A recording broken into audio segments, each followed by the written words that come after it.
was conceived as a simple, cost-effective method by which consumers could compare the energy performance of various window types.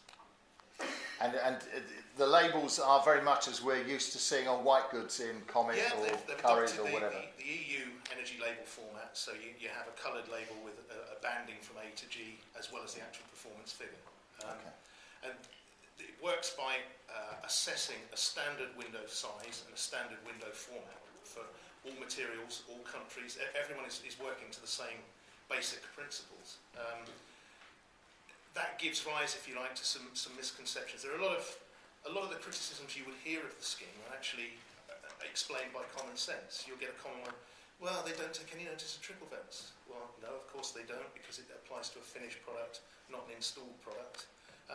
They don't take any notice of Georgian bars or LED lights. No, how could they? And those things will affect each window type the same. So most of the so-called anomalies and aberrations are common sense, if you like.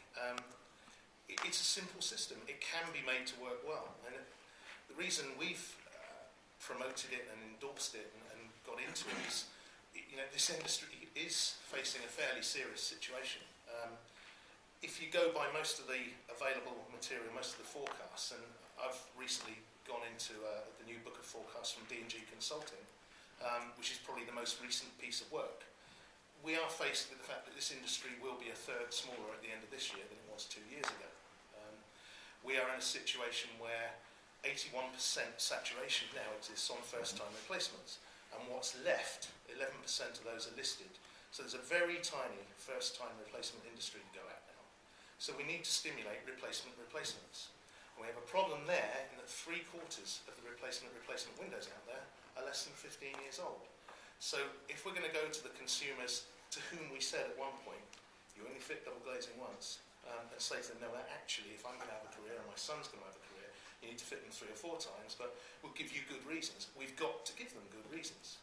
And a very good reason is, you can save significant money on your fuel bills.